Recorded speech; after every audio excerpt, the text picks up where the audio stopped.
के साथ आप लोगों के साथ हमारा डीआरएम साहब का इंट्रोडक्शन कराएंगे फर्स्ट।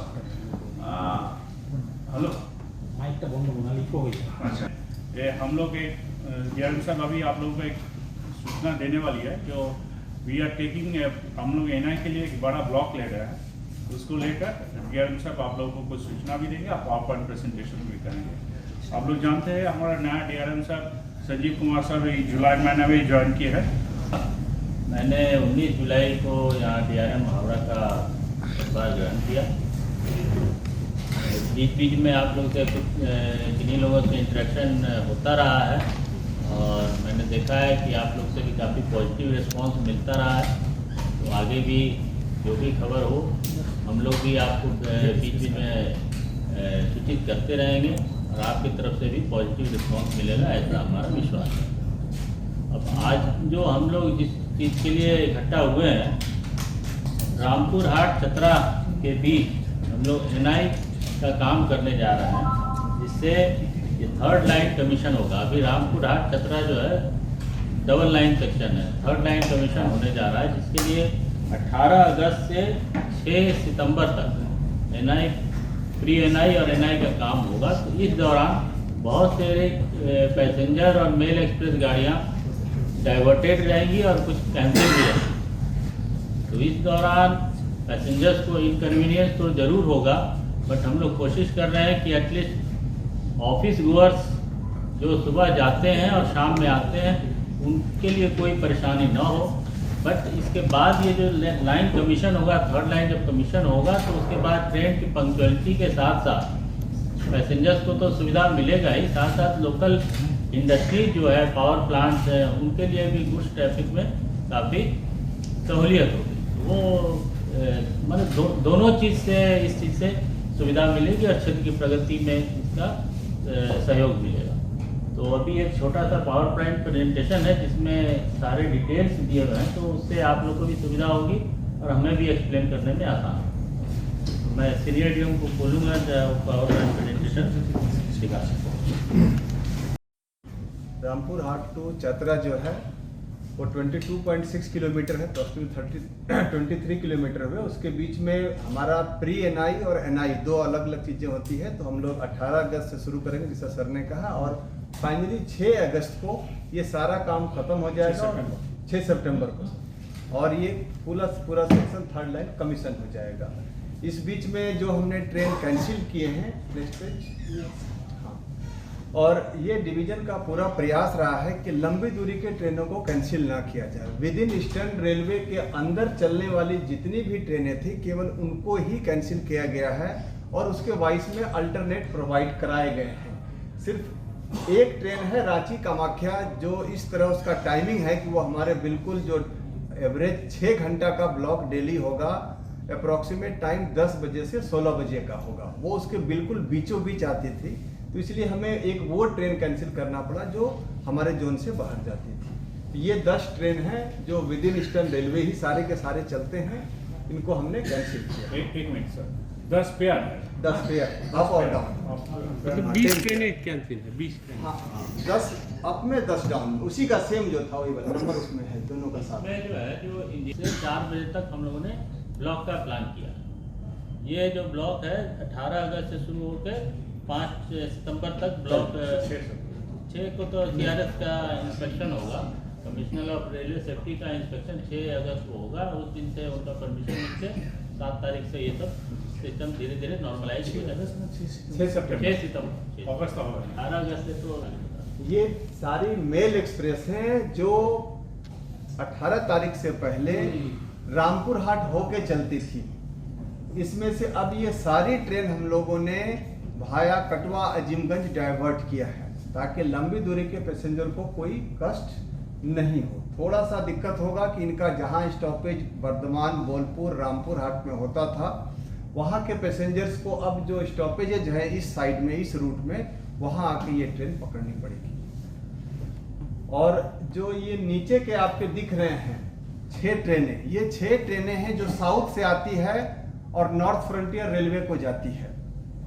ये अभी भाया दानकुनी होकर के जाती थी सीधी सीधी रामपुर हाट होकर के। तो इनको हम लोग अभी हावड़ा लेके आएंगे, फिर हावड़ा में इसका इंजन रिवर्सल होगा और ये फिर कटवा अजीमगंज होते हुए जो है ये सारे न्यू फरक्का में जाकर के रूट सेम हो जाएंगे। आगे चलो। होके चलती थी ये बिल्कुल अपने पुराने पाथ पर ही चलेंगी। हम लोग जो लिमिटेड पाथ अवेलेबल था 6 घंटा ब्लॉक देने के बाद, उसमें सिर्फ इतना ही ट्रेन मैनेज कर पा रहे थे, तो इसको हमने बिल्कुल ओरिजिनल रूट पर रखा है। ये सारी ट्रेनें जैसे पहले आज चल रही हैं ड्यूरिंग प्री एनआई और एनआई भी बिल्कुल उसी रास्ते से जाएंगी, इसमें कोई चेंजेज नहीं किए गए। ये पैसेंजर ट्रेन है जो कि रामपुर हाट साहबगंज के बीच में चलती थी और रामपुर हाट बड़हरवा के बीच में चलती थी। ये ट्रेनें हमको कैंसिल करनी पड़ी है। इसके वाइस में हमने अल्टरनेट दिया है कि इन ट्रेनों से जो पैसेंजर चलते थे अब वो कैसे चलता है। इसमें नंबर बता दीजिए, कितना नंबर है ये ट्रेनों का?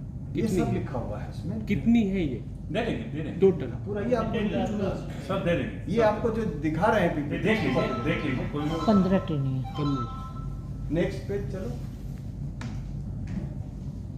ये अदर स्टेशंस हैं जो कि रामपुर हाट से बड़हरवा साहबगंज के अलावा जो इस डिवीजन में और पैसेंजर ट्रेनें चलती थी, अंडाल से रामपुर हाट आती थी, अजीमगंज टू रामपुर हाट आती थी, साहबगंज से रामपुर हाट आती थी। ये उनका लिस्ट है, उनका कैंसिलेशन लिस्ट। नेक्स्ट, ये हमने इन ट्रेनों के वाइस में चलाया है कि जो डेली पैसेंजर्स थे उसके लिए हमने इसमें वर्धमान से लेकर के तारापीठ तक एक हमारी शटल रहेगी पैसेंजर ट्रेन की, जो कि 4 ट्रिप करेंगे। सुबह में जो ऑफिस वाला टाइम था जिस समय ये ट्रेनें चलती थी, बिल्कुल उसी टाइम में हमने इसका टाइम टेबल रखा है। ये भी आपको हम दे देंगे कि ये शेड्यूल होके हमने क्या किया। 4 ट्रेनें वर्धमान से खुलेगी, तारापीठ जाएगी, फिर तारापीठ से खुलेगी, वर्धमान आएगी, फिर वर्धमान तारापीठ ये करती रहेगी। और हमने अजीमगंज से रामपुर हाट सुबह में एक ट्रेन चलाया है रामपुर हाट से अजीमगंज के लिए, और सिमिलरली अजीमगंज से रामपुर हाट के लिए एक ट्रेन चला दिया है। और उसके बाद हमने ये जो आपको मैंने शटल सर्विस बोला है, ये शटल सर्विस हमारी चलती रहेगी अजीमगंज और टाकीपुर के बीच में। अजीमगंज टाकीपुर नल्हाटी से ठीक पहले वाला स्टेशन है, केवल 6-7 किलोमीटर हम नहीं ला पा रहे हैं। इसके बीच में भी शटल करती रहेगी। अभी हमने 2 पेयर का प्लान किया था, और अगर पैसेंजर का रिक्वायरमेंट आया कि बीच में भी है तो हम उसकी संख्या पैसेंजर देख के बढ़ा देंगे। वो एक फिक्स्ड रेक है जो टू एंड फ्रो करते रहेगी अजीमगंज और मुरगन उसके बीच, टाकीपुर के बीच में। ये 23 किलोमीटर अगर ऐड हो जाता है तो कितना किलोमीटर आप लोग का होगा? 62 किलोमीटर। साथिया से रामपुर हाट 30 किलोमीटर बाकी है। जाएगा 80 से जितना होता है 80 में 23 घट जाएगा। 23 घंटे। उसके बाद मालदा डिवीजन इस ट्रेन के खत्म होने के बाद हमारे लिए 3rd लाइन अवेलेबल हो जाएगा कम्प्लीटली। आज के डेट में हम 26 पेयर मेल एक्सप्रेस चलाते हैं, जो कि हम इस रूट से चलाते हैं एवरेज बेसिस पर, और करीब 45 से 50 पैसेंजर ट्रेन चलती है। मेल एक्सप्रेस तो मोर और लेस पंक्चुअलिटी अच्छी रहती है, पैसेंजर ट्रेन इतने कंजस्टेड रहते हैं कि नहीं। वो सारी चीज़ें अब इम्प्रूव हो जाएगी ये 3rd लाइन के आने के बाद। और आपको इसके अलावा जो है हमारा कैपेसिटी ऑगमेंट होगा। और रामपुर हाट गुमानी पूरा टोटल कितना किलोमीटर है सर रामपुर हाट से गुमानी है सर 80 किलोमीटर। ये 23 किलोमीटर Yes, है yes, sir. 3rd लाइन होने के लिए बचा। ये होने से मतलब पूरे फुल सेक्शन नहीं सर, ये आगे नहीं, काफी ये अच्छे सर से- आगे पूरा बचा हुआ, यात्रा का आगे पूरा बचा हुआ। ये फर्स्ट अच्छा, फर्स्ट बैच है। सब ये जो लाइन आप बना रहे हैं इसका 23 किलोमीटर है, जो तीसरी लाइन तैयार हो गई है, हो जाएगी इस दिन, में से 23 किलोमीटर अभी तैयार होगी। इस सेक्शन रामपुर हाट घुमानी है या खाना घुमानी है? एक्चुअली हम लोग देखिए खाना गुमानी बोलेंगे तो खाना से सैथिया है एक, अगर आप पैच पकड़ लें, फिर सैथिया से रामपुर हाट वो ऑलरेडी 3 लाइन है हमारा, और फिर रामपुर 6 सितंबर इमीडिएट इफेक्ट जो दिखेगा हमको, क्योंकि ये जो हमारा रामपुर हाट वाला सेक्शन है गुमानी जो मालदा होके जाती है, ये गेटवे है नॉर्थ बंगाल का और पूरा नॉर्थ फ्रंटियर रेलवे, जिसमें कि 7-7 सिस्टर स्टेट्स हैं। आज के डेट में मैक्सिमम फूड ग्रेन्स, उनके कोल या जितने भी तरह की कमोडिटी जाती है सब इसी रूट से जाती है। चाहे वो चेन्नई में लोड हो, चाहे वो उड़ीसा में लोड हो, उसका रास्ता जाने का यही है गेटवे। तो अब नंबर ऑफ ट्रेन जो है, अभी हमारी कैपेसिटी जो कांस्टेंट थी कि हम इससे ज़्यादा ट्रेन नहीं चला पा रहे थे, ये हमको इमीडिएट बेनिफिट देना चालू कर देगा कि अभी हम वहाँ की डिमांड को बिल्कुल अच्छे तरह बेटर वे में और कैटर कर सकेंगे, नॉर्थ बंगाल को और साथ में नॉर्थ फ्रंटियर रेलवे के सातों स्टेट्स को। हम इस रूट से 7 पावर प्लांट को कोयला भेजते हैं, उसमें से 3-4 मैक्सिमम पावर प्लांट बंगाल के अंदर ही है। ये सारे पावर प्लांट के जो कोल्स हैं, जैसे आपका मणिग्राम हो गया, फरक्का हो गया, पेंडिल थर्मल पावर हो गया, ये सारे लिखे हुए हैं। ये किस किस स्टेट मतलब डिस्ट्रिक्ट में है वो भी सब दिए हुए हैं। आज के डेट में मणिग्राम पावर प्लांट ने अपने आप का कैपेसिटी डबल कर लिया है, बट उसके कोल का हम लोग उसका जो रहता है मार्जिन की कितने दिन का कोल है, 7 दिन 8 दिन से ज़्यादा नहीं हो पाता है। उम्मीद है इसके बनने के बाद हम उनका रिजर्व स्टॉक कम से कम 15 से 20 दिन पहुंचा पाएंगे। उनके पास इतना कोल देंगे कि सरप्लस होकर 15 से 20 दिन के सरप्लस में वो आ जाएंगे।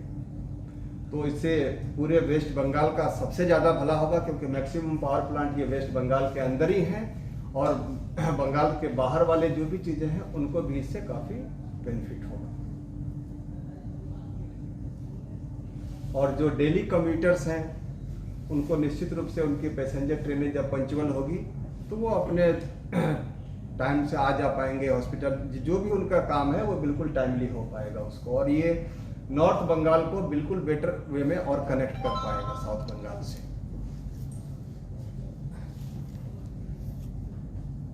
अच्छा, इसमें जो है ह्यूज रेलवे स्टाफ लग रहे हैं, और साथ में इस 26 दिन के अंदर में एवरीडे 500 से 1000 लेबर इसी एरिया के काम करेंगे, जिनको डेली बेसिस पर जो है एक 18 से 26 दिनों का जो है लगातार जॉब मिलेगा, और बिल्कुल ही उनको सारी फैसिलिटी अवेलेबल कराई जाएगी इस डे में रेलवे की तरफ से। वो वहीं रहेंगे और काम करेंगे। ये सारे नॉर्मली लोकल लेबर ही रहते हैं, उसी एरिया के होंगे। ये उनके लिए भी विन विन सिचुएशन है कि उनको एक 26 दिनों का जो है लगातार जॉब मिलेगा पूरे दिनों तक।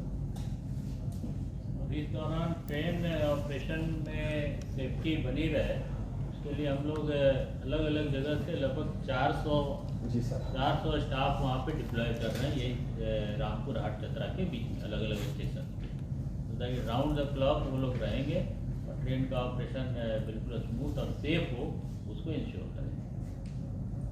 कोई क्वेश्चन सवाल है? ये 250 से 300 करोड़ रुपए का खर्च है। सुनकर देखो, सुनकर देखो, सुनकर देखो जी, ममता राहुल मोदी बोले, लिखे जितेंद्र जी।